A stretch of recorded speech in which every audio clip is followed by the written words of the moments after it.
Hello and welcome to this week's edition of Life in Focus. And to my viewers, apologies if you've been waiting for the show. We've had something of a technical issue this evening, first time ever, but we're here. And I'm grateful to all of you for watching. In this week's show, we're going to be looking at the criminal justice system and exploring the issue of race and asking the question whether race plays a part in it, or is it time for a new narrative? My name's Stephen Akinsanya. I'm the host of Life in Focus. And many activists who've come into contact with the criminal justice system have often made complaint that the system is stacked against black boys particularly. And there has been the retort that it's misrepresented, untrue. But a recent Youth Justice Board report has recently been published, and it provides factual support for that contention. Half of children in custody are from black and ethnic minority communities. 9 out of 10 London children remanded are from black and ethnic minority communities. So I would like to explore this week with my guests these issues from two different perspectives. One from the criminal justice system and one from the education system. And I'm delighted to have two guests who are specialists. First of all, I'd like to welcome Penelope Gibbs. Penelope is a former radio production host, and she also has been a magistrate. She is a visiting fellow at the University of Oxford. She founded Transform Justice in 2012, a national charity which works for a more humane and open justice system in England and Wales. And I'm delighted to have her on the show this evening. You're welcome, Penelope. Thanks very much. It's great to be here. And my second guest is Dr. Okolo Agus, and she is the founder and education director of Change Agents in Action Limited. She has over 25 years of senior school leadership. She has experience nationally and internationally as an education consultant advisor to schools and colleges. She has a background in biomedical science and has taught as a chemistry and physics teacher. She has been a lead school inspector, and she has also worked as a senior education advisor and trainer to schools in England and West Africa and the Caribbean. So I welcome both of you to Life in Focus. You're welcome. To be here. Thank you ever so much. Now, I think I'd like to start really with this report, if I can, Penelope, with you. Mm-hmm. The recent report by the Youth Justice Board revealed that race alone is a factor in sentencing and remand outcomes for children. And I wanted to know, were you surprised with your former work as a magistrate and the work that you've been doing with Transform? Were you surprised by that finding? I actually wasn't surprised, because this disparity in outcomes of black and children from other ethnic minorities has been apparent for years and years and years. But I was incredibly relieved, because there's been a sort of pushback about whether there's really a problem of race or whether it's really about class. And this report seemed to really nail it in the end, to say that there is a problem about race, which goes beyond any problems about class. And obviously there are problems about class as well. And Doctor, if I can just ask you, I mean, we're talking about the criminal justice system here, and we talk about the bias, which is now supported by data and fact, as well as the perception by those who engage in it. Does the education sector have the same or a similar problem, in your opinion? I think that's a really interesting question, and I think it depends on who you actually ask, if I'm being really honest. And I think the reason is because bias in any form really is actual prejudice. And to that context, I feel that in the education system, we look at, I suppose, bias in different ways. We have different measuring sticks. And realistically, I feel the best measuring stick is actually the lived experience of the children.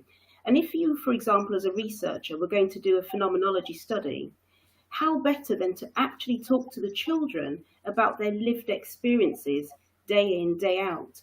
And some of those children will actually tell you that they feel marginalised, diminished and shut out, but they don't actually have the ability to actually communicate that.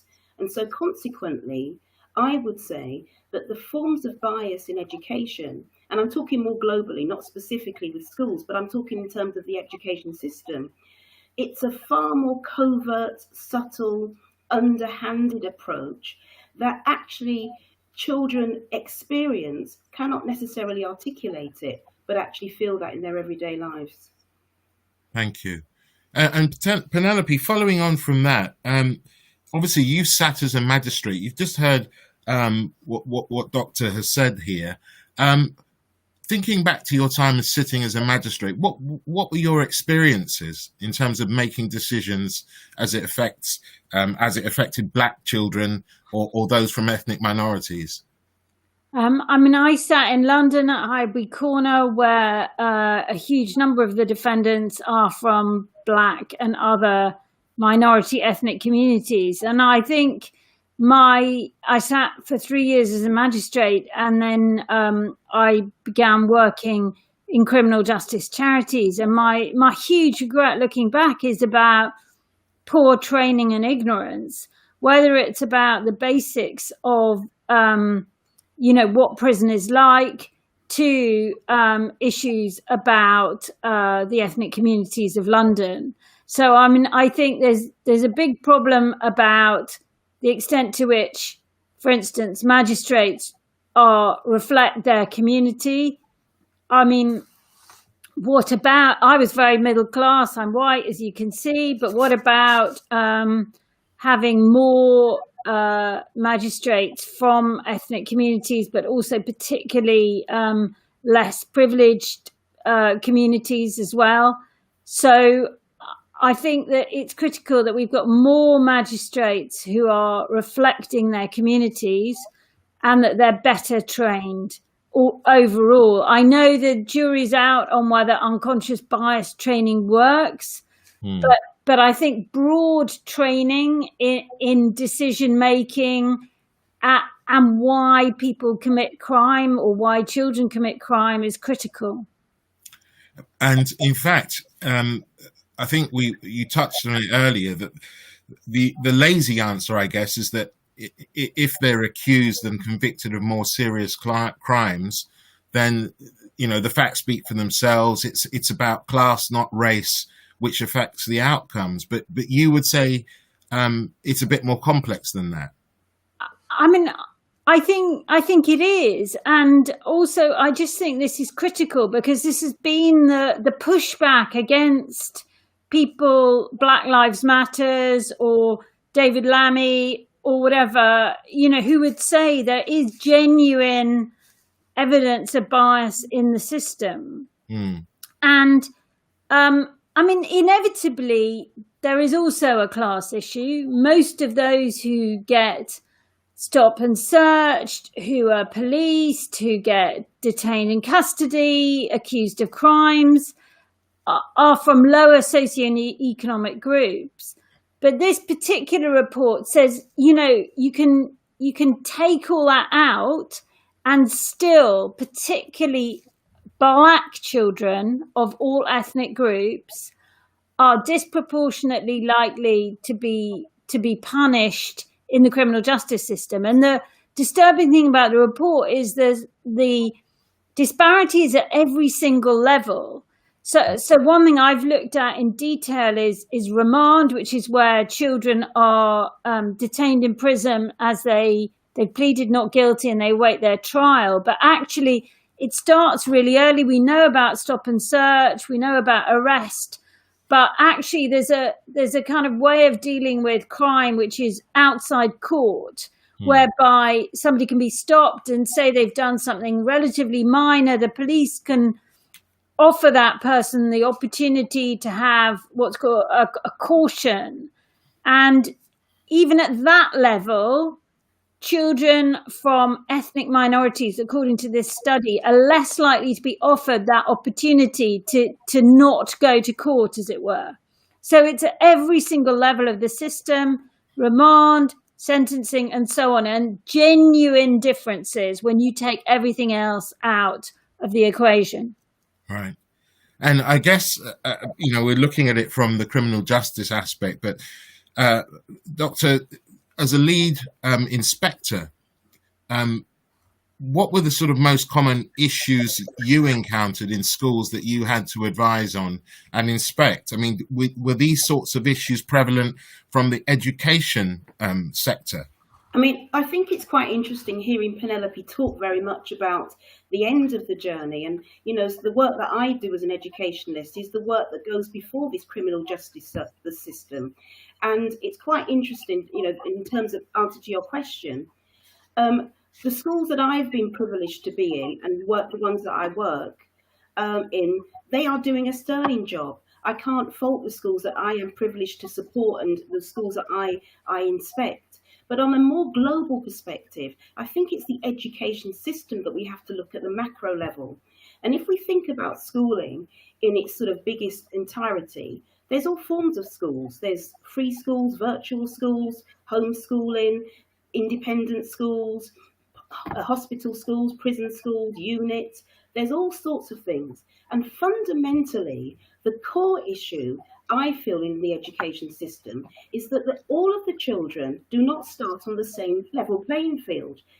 From the very beginning, and lots of research has been happening, lots and lots of different organisations have done this, that children who start in early years and are disadvantaged by the education they receive never ever catch up even in their adult lives.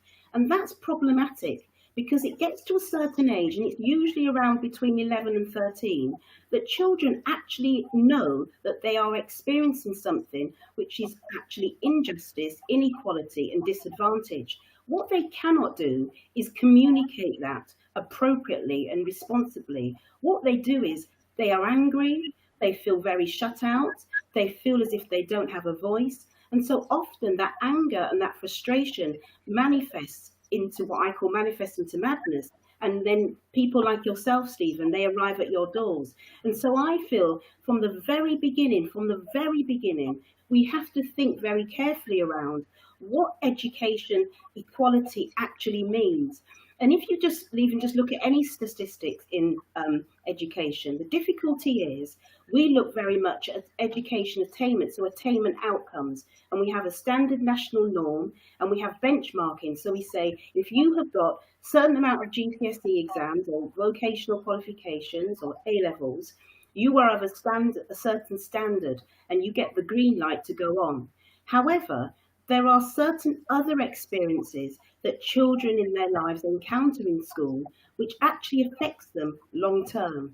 And a very simple sort of measure, I would say, if we want to really take this thing seriously and look at the inequality that exists, if we were to think about money in schools, the quality of leadership, the quality of teaching, the resources available, mental health awareness and support for that, and children who are disadvantaged because of where they live and their context, if we were to have just a very simple graph, and on the y-axis, we were to plot ethnicity, gender, free school meals, postcode, and on the x-axis, we were to plot all of those things I've just mentioned, you'd start to see peaks and troughs.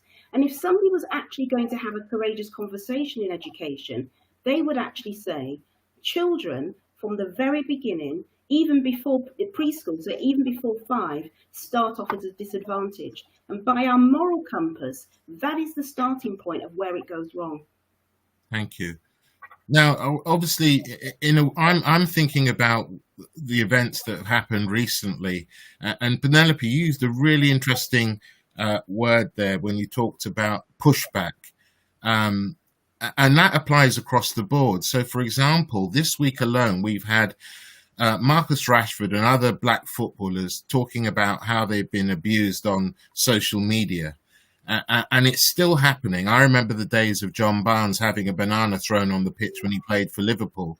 And there were claims that there was no racism in football and that something, if there was, something would be done. And here we are over a decade later, and we're still having these issues. We had issues with stop and search and the disproportionate way in which young black men were being stopped. And then we were told there was no issue with stop and search by the powers that be in the Met Police.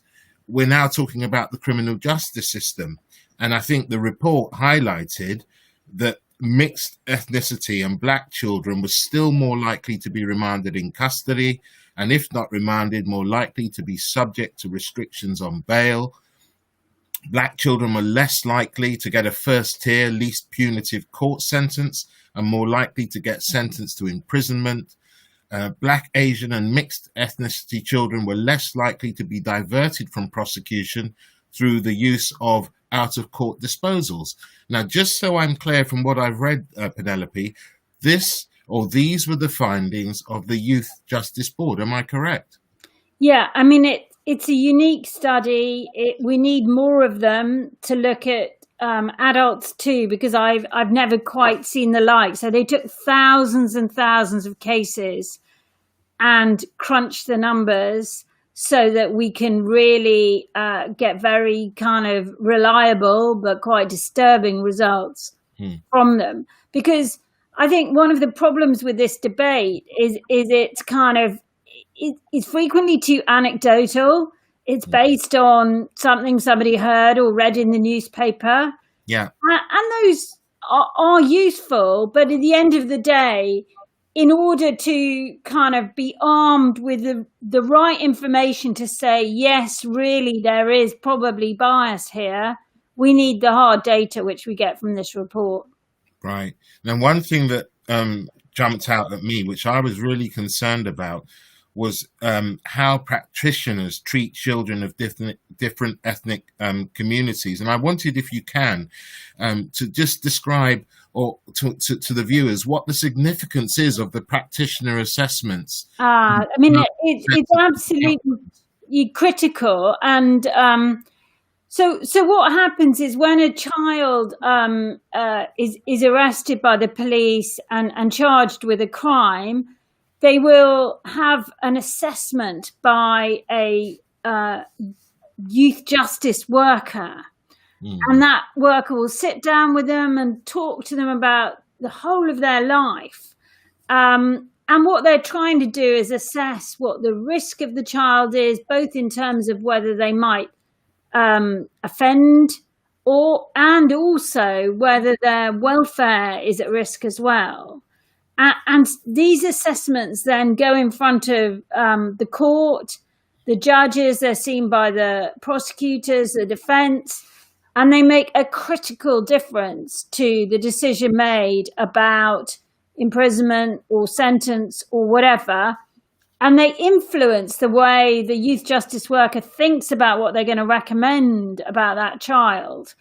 And what we can see from this report is that for whatever reason, black children appeared to be viewed by these youth justice workers as more risky, and both on in terms of committing more crime, but also more risky in terms of their welfare.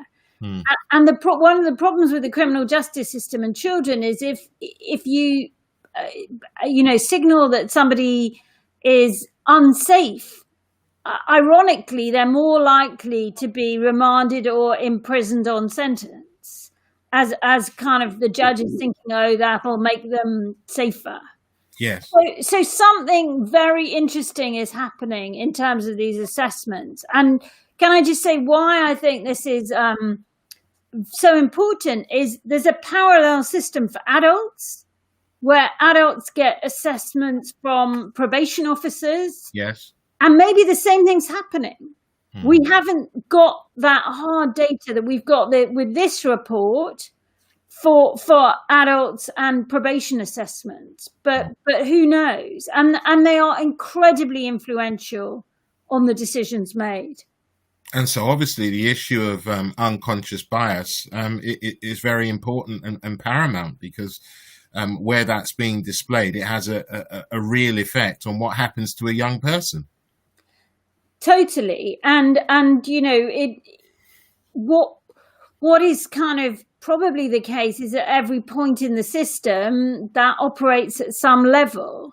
And what I think is key is for people to raise their awareness that it might be happening. And we all, I mean, as I say, unconscious bias training has got a red flag at the moment. People aren't that convinced it works, but there are other ways of trying to overcome bias apart from those kind of set training courses. Yeah.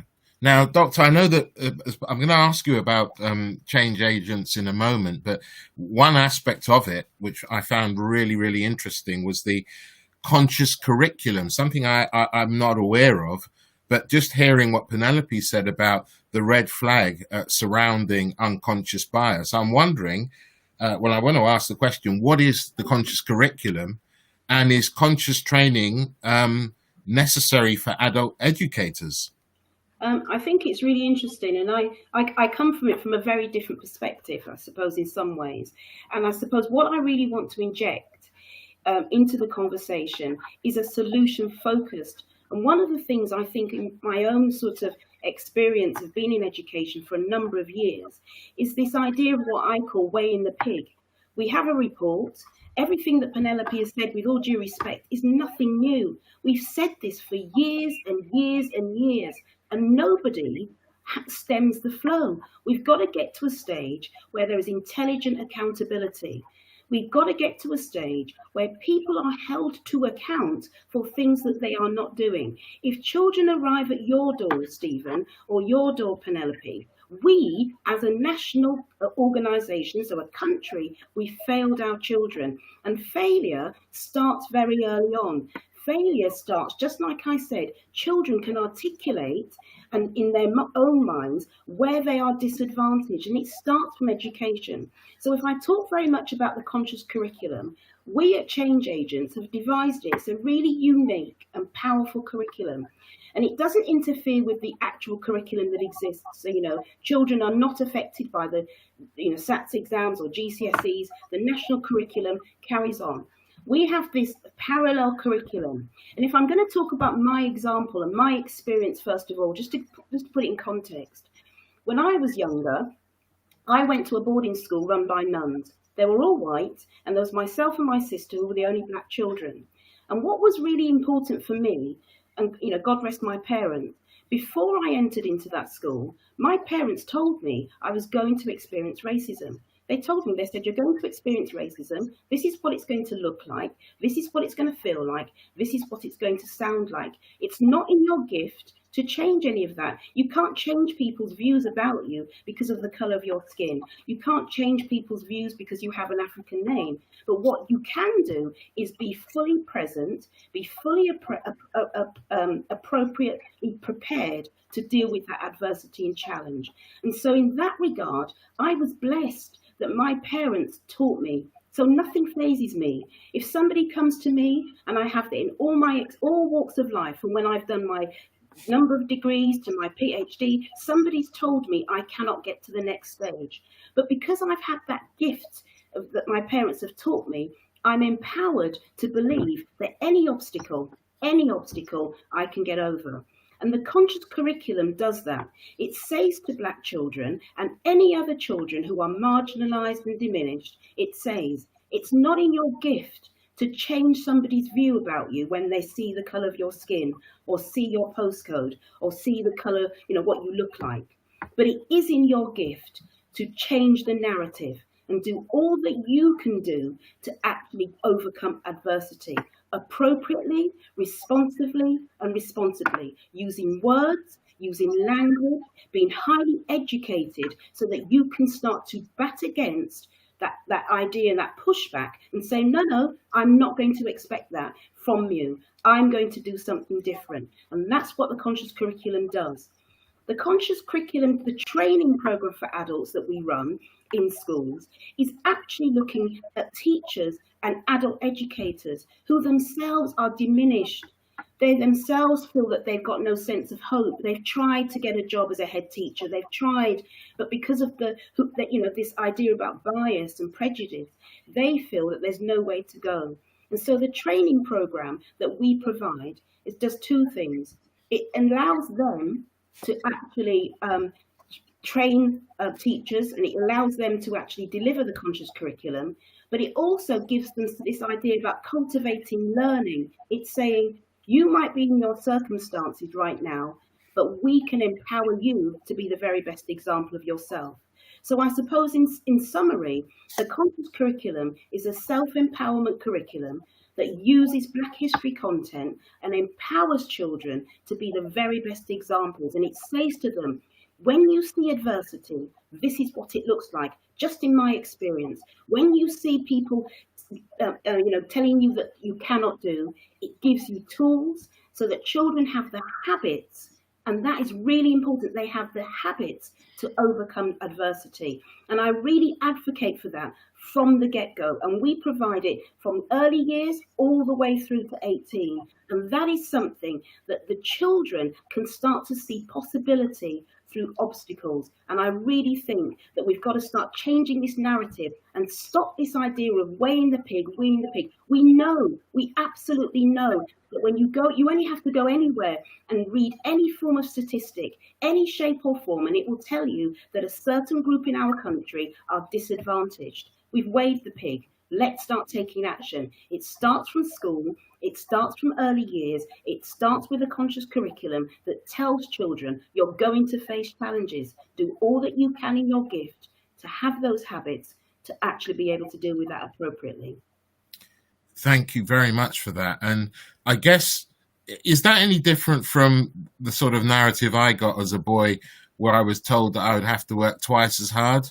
Or is it something different? No, because it has 6 elements. It talks first and much about self-care. So you wake up in the morning and you care about yourself enough not to do things that are actually going to upset your spirit and your soul. It talks about self-love. So this idea that anything that doesn't serve you well, you don't engage with it. It talks about self-worth. So you actually say, I know that I am able to achieve great things. It talks about self-reliance. So you don't look to anybody and say, life's not fair, everybody treats me. You say, actually, I've got the gifts and the skills to rely upon myself. It talks about self-responsibility, that you make a conscious, clearer commitment to achieve excellence. And then it talks about self-direction, so that even through adversity, you can self-direct your life. So it's not that, it's actually a planned approach that says that you've got 6 self-empowering habits that you need to be able to have in your gift so that you can actually face adversity. And how powerful will it be that if you took a school, a large secondary school in London with 2,600 children, and every single child could bat against adversity, could push back adversity, we would be a force to be reckoned with across the country. Wow. Well, and it's interesting, I gave an address on Friday to the Law Society at Coventry University, and they were asking me about my career in law, and I told them the story of how I was attracted to become a barrister based on the old TV program Crown Court. And I told them that, strangely, when I watched the program, there was no one who looked like me, i.e. who was wearing the wig and gown, or the judge or the barrister. But that didn't dissuade me. All I had in my mindset was, I can do this. I can achieve this. So I understand the point you're making. But, Penelope, from what you've heard, with this new conscious curriculum and the worry about how successful unconscious biases, I wanted to ask you, in your view, is the disparity that you've talked about through this report, this youth justice report, being recognized by our police, the judiciary, the lawyers, and those working in the criminal justice system? And if not, does that suggest that there is bias in the system? It isn't recognised by some and not others. As I said, there's this pushback, there's this counter narrative which says that these black boys are accused of and commit more serious offences, and they come from certain areas where, of course, they're going to be more likely to commit crime. So that's the counter narrative, and I think some people still believe that. Can I say, I think the conscious curriculum sounds fantastic. It's part of the answer. It is. I also think exclusion and looking at that is part of the answer. So I've read some serious case reviews of terrible tragedies where teenagers have lost their lives, usually black teenagers in London, and they've been killed by other black teenagers. And usually in those stories, there is a time where a boy goes to secondary school, he finds it hard to settle. Primary school is very nurturing in this country, but secondary school is a difficult transition.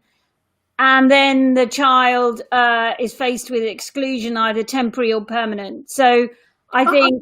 Sorry, I'm interrupting you, Penelope. I think that we've got to be quite careful about how we say that transition to secondary schools. I don't actually fully agree. I feel that it's what we teach, how we teach it, why we teach it, and the people who actually deliver the message. Secondary schools provide there are so many secondary schools across the country that provide a very rich diet of excellent teaching. I agree. I totally agree. But I think that some teenagers find the transition difficult in some circumstances. And these serious case reviews that I've read, both are the ones of these tragic deaths.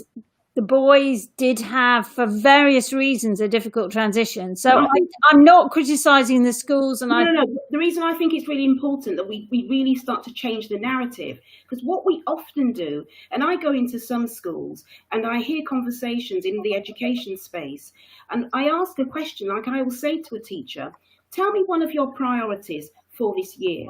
And the teacher will say, I want to make sure that these children come to intervention because they're all behind, they're failing, etc. And I'll say, no, have a rethink about your words.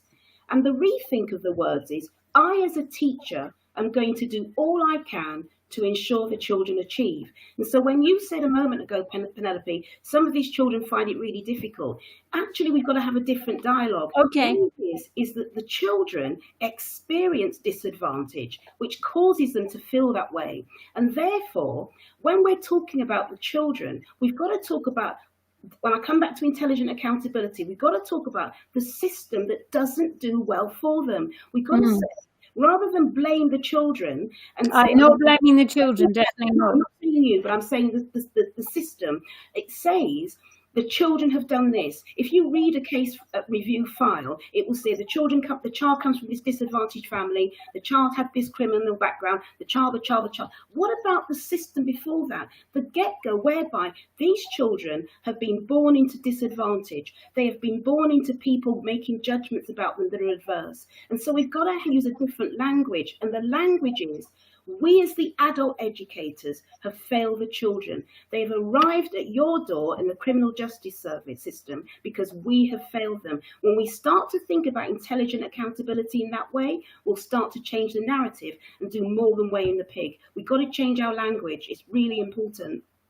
I think, and one of the other things that interests me is also going back to schools, is the issue of exclusion. I think Penelope just mentioned it, because certainly I found that a lot of youngsters who are excluded from school, who then end up in pupil referral units, people talk about the breeding ground of crime.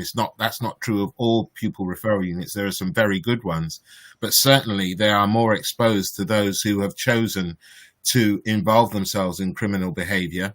And sometimes it leads to their own death, sadly. And I think schools really need to take a very long look at whether or not they are doing their best to keep children who are problem children within the confines of school. Often there's something going on at home.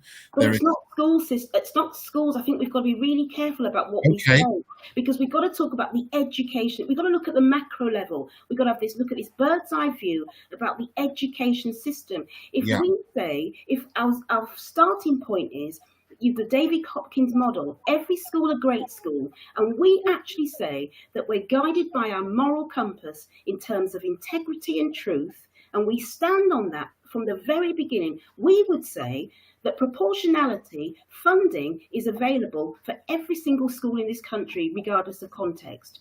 Quality first teaching is available to every single school, regardless of context. And I can just talk to you now about the pandemic. The pandemic has thrown up inequality and social disadvantage across schools, because there are some schools that have got wonderful resources in terms of IT infrastructure and some schools that haven't. And so some children are experiencing live lessons each and every day during the pandemic. There are some children that haven't got that. That's not the school's fault. That's not the teacher's fault. That is not the children's fault. That is an infrastructure nationally that actually says the haves and the haves not. And we've got to break that down and have a conversation nationally and globally and say, until we have that level playing field from the very beginning, children will never start on the same start line, and that is unfair and it's morally wrong. Thank you so much. Well, before we move on, I just want to say something about the show. Life in Focus, as you're watching, is a weekly community production, and we seek to inform, change, and inspire. We're on every Wednesday, 7 p.m. And as you can see, the topics are interesting and they can be emotive. And I'm hoping that through this platform, people will listen, minds will be changed, and things will change in the areas that they need to, specifically for the criminal justice system, an area that I'm most interested in. So I want to invite my guests back in. This is really interesting. Penelope, I mean, look, I think we've established that unconscious bias training perhaps isn't the answer. We need something else. There is this disparity. Doctors talked about, we know the facts, we know the figures, we've known it for a long time, and there's this cycle of repetition. And I guess the issue is, how are we really going to tackle it? Is there an alternative to unconscious bias training? Doctor suggested that there is with her model. Is there anything else, Penelope, that you can think of that's going to deal with the issues that we are experiencing based on that report?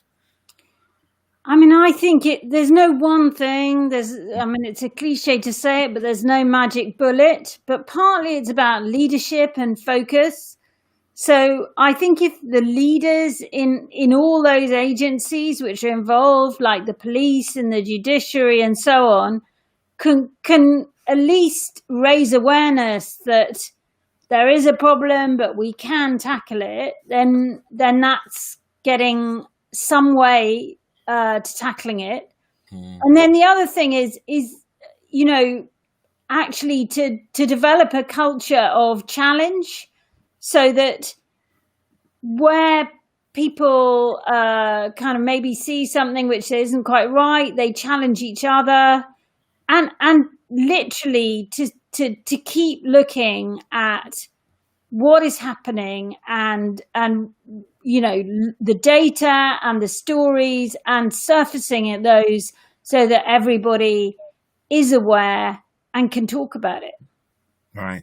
And one aspect, I think, of this change, and indeed the report, and I think it's something that concerned me, is we talk about criminalizing children unnecessarily. And one aspect that jumped out at me again was the basis for the YOT, the yacht recommendations.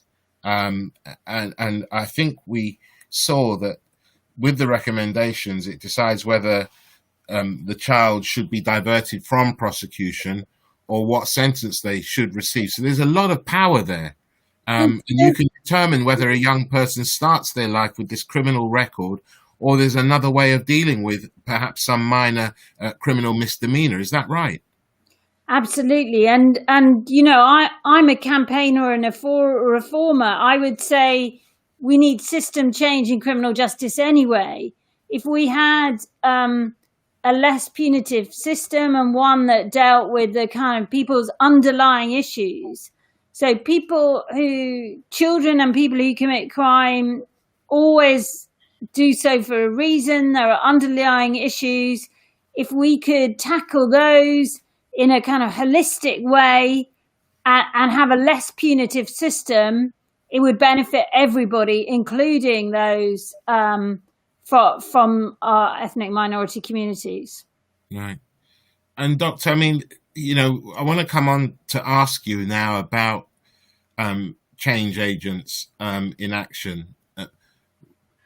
Obviously, with the experience you've got in education, something obviously triggered your desire to do something differently, to come up with a new concept. And I just want to understand, what was the motivation for establishing it? There were two reasons, two very profound reasons. The first reason was on the 25th of May, 2020, at 9:25 p.m, when George Floyd tragically and senselessly lost his life, I decided that I could no longer be an armchair activist. And I decided that I was going to use my gifts that I actually had to make a deciding difference. And so it's just by God's grace that I woke up the next morning and I decided I was going to make a conscious commitment to actually ensuring that every single child, regardless of who they are, can actually say that the education that they receive is helping them to thrive and be ready for the next stage of their journey. And that was my conscious commitment because of George Floyd's death, and it so affected me, particularly as a mother. And the second reason was that 2 days afterwards, my son came downstairs and he said to me, he was 18 at the time, and he said, "Mum, what do I do if I get stopped by the police?" Because he just passed his test. And it really made me aware that actually we've got to start thinking about empowering children so that they know how to deal with adversity. That was what it was born out of. Right. And this might sound mad, but I also worry about the sort of fabric and trust in the police. So in the end, our criminal justice system only works if the police are fair and people trust them and they report crime to them and that crime is investigated. And one of the things that I think needs to change is both the way the police behave to our young communities, but also they need to develop trust and they need to then collaborate and support the police in what they're trying to do. So at the moment, I think we're in not a great place in terms of our relationship with the police, and that is part of our way out, because But we've never been in a great relationship. There are many stories that we can see that, we go from the Brixton riots, the Tottenham, there's so many things where there's never been those great relationships. But what I'm saying is that actually, if we talk about, Stephen asked you, Penelope, about what can be actually done at that end, I feel that there should be some level of intelligent accountability. I agree. You can't have people rocking on doing exactly what they've been doing for decades and nobody holds them to account. Somebody's got to say, in the very simplest of forms, a football manager doesn't achieve well by the way in which the games are played, the games are lost. He or she gets sacked. It's a very simple, it's not rocket science, but somebody says, just like your reporters have outlined, that somebody says that ultimately you can go on and look at all the data and it tells you that a group of children are actually being disadvantaged by the bias and the prejudice that they experience.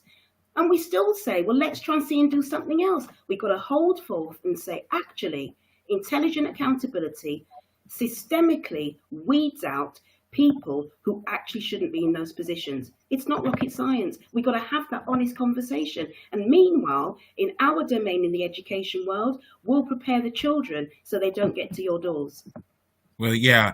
I mean, some might say, well, it really depends. So, for example, if you look at the police service, and I've done a number of shows on stop and search, and there's this perhaps reluctance to accept that there is a problem with disproportionality. And what you usually get is the answer, well, a lot of the knife crime that's happening in London and gun crime is between black on black crime, if you will.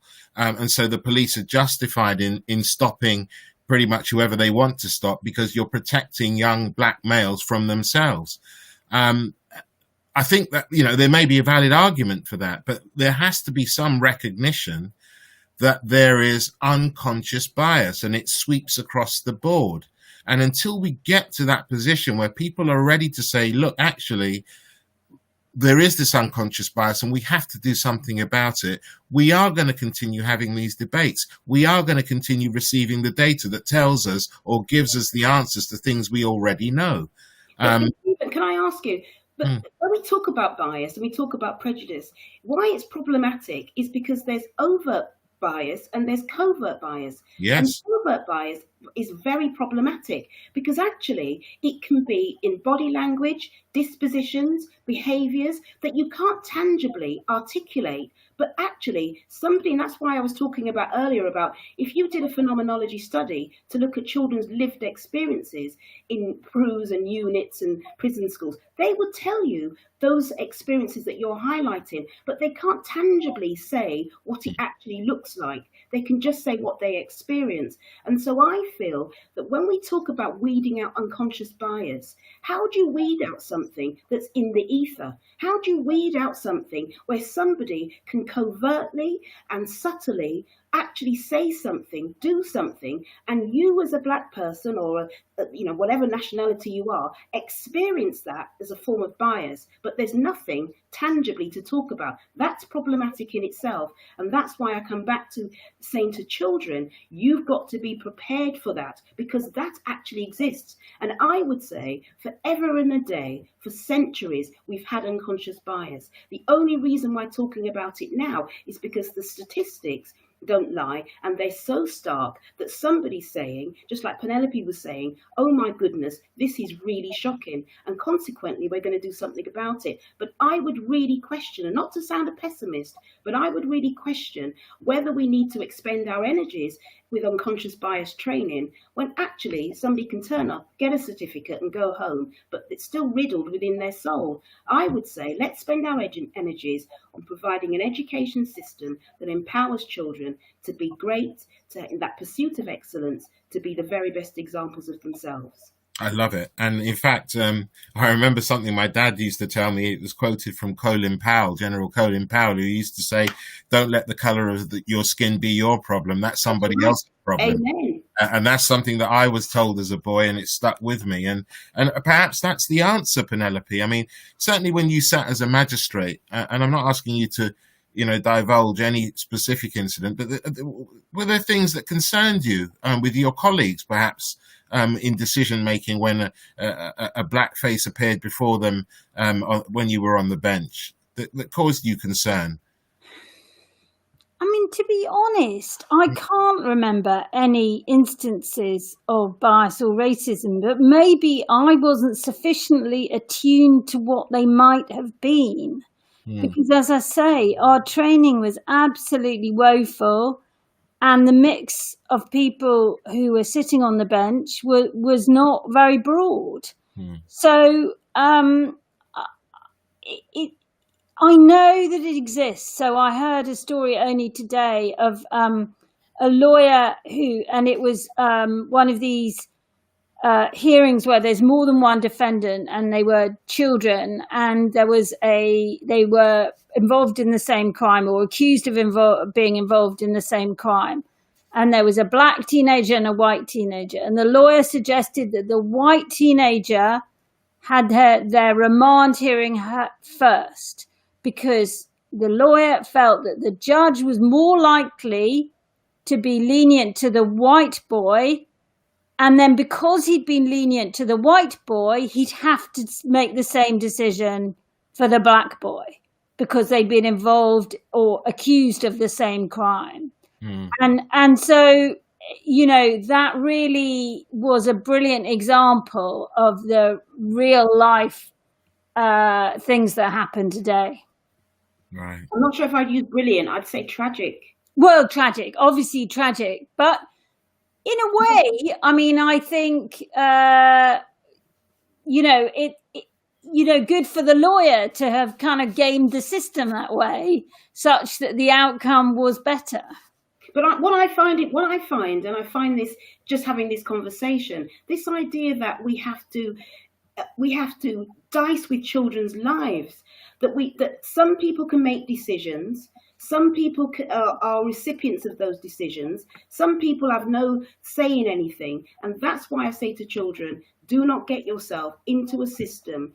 And you say this, Stephen, time and time again to the children that you speak to, and that you empower them with your words. You say to them, don't get yourself into a system where somebody else can play with your life. And what Penelope's just described is a very good example of that. It's saying that somebody else is going to make a decision about your next steps. And we should never allow it in our education system to children to leave our doors so that they have to experience that. Because when that is the case, we, just as you've just described, tells us that if you are of a certain colour, you are at a disadvantage from the get-go. Yeah.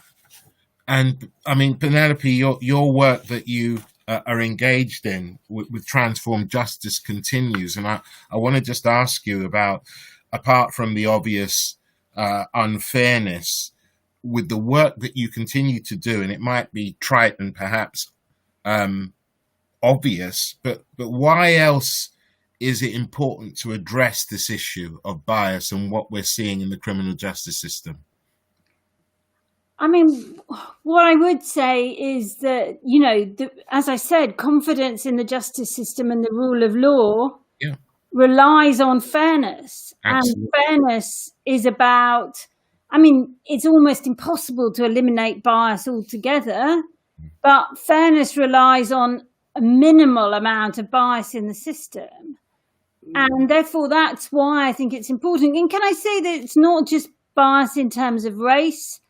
There's huge problems in the criminal justice system with people with mental health problems and learning difficulties.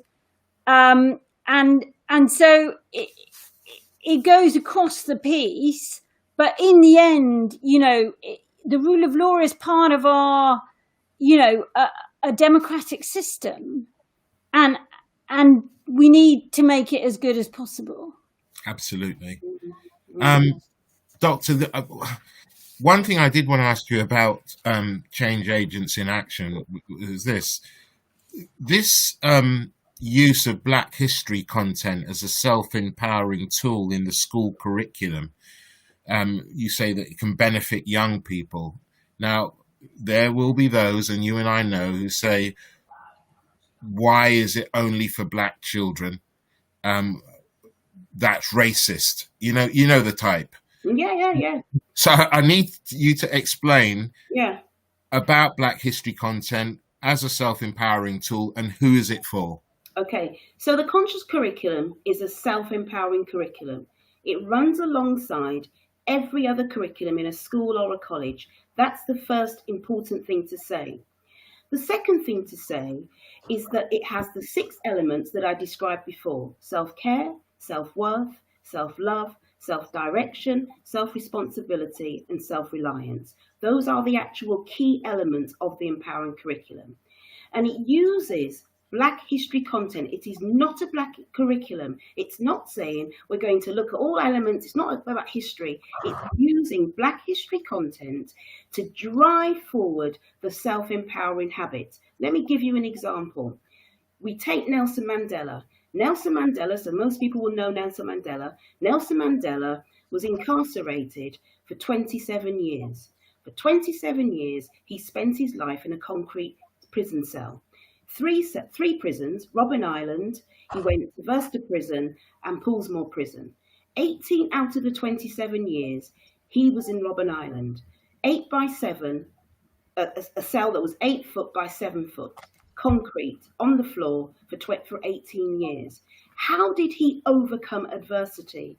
And we can look at that example as somebody who was tenacious, determined, focused, courageous, strong, empowered, with integrity, standing on the platform and saying, I will do all I can to use the power of my mind and the power of my thoughts to get through this adversity. That is an example where any child, regardless of the colour of your skin, can get a hold of and be empowered through Black history. And what it also does, this conscious curriculum, by using Black history, it reminds us that heroes like Nelson Mandela and many that have come before him actually did so much to contribute to a world economy, to a world framework in which we live now, so that we can be where we are now. It reminds us, it's a constant reminder of the power of what came before us. And if children use those examples, they can be that too. Absolutely. Absolutely. And I think, something tells me that we look at we look at what's happening with our young people, and particularly in this season, and it's something which they're going to need. They're going to need that resilience. They're going to need that self-belief.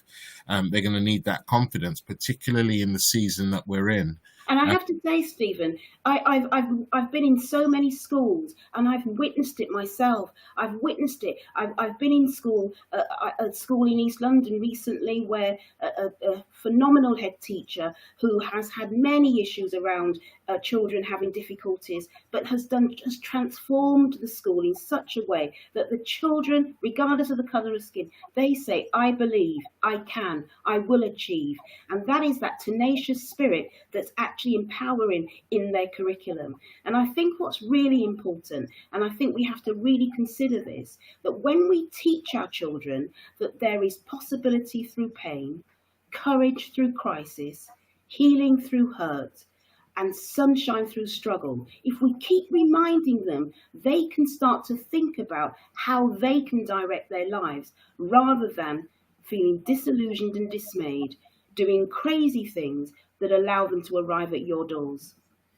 And thank you. And Penelope, I mean, the reality is that despite the sterling work that the doctor's doing, both as an educator and with her new project, Change Agents in Action, there are always going to be those who end up at my door, at your door as a former magistrate. It's part of life. There have always been those involved in crime. But what we're saying is, let the system be fair. Isn't that the position?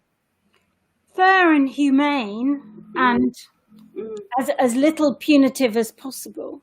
And when you say punitive as possible, because you're going to have people saying, oh, people get off with a light touch, and we have a Home Secretary who perhaps says we don't punish enough, and perhaps plays to the gallery about wanting to make sentences longer and punishments more severe.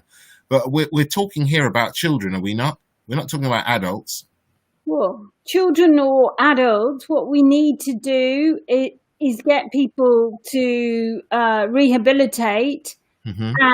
And to reassure, to allow victims to feel that their pain has been recognised and then they can move on. That's the critical thing. Punishment in and of itself is not going to resolve crime, though we need, obviously, as a system, to have some level of it. Yeah. Closing thoughts, Doctor, if I may. Anything you would like to leave with us, a nugget? Yeah, I'd like to just leave these words. And I think it's really important that we become, sometimes when we have these debates, it's very easy to lose sight of what the bigger picture. And the bigger picture is that we are intelligent enough and have the ability to change the forces that are holding children back. And when I say we, I'm talking about us in the country, across the country. We've got enough people to be able to change the things that are actually wrong. And I would like to just get us to really pose and think very carefully on this. We've got to make a clear and conscious commitment to do better. We've got to recognise, acknowledge and accept that there are many, many areas in this country, particularly when it comes around to the justice system, that are just not quite right.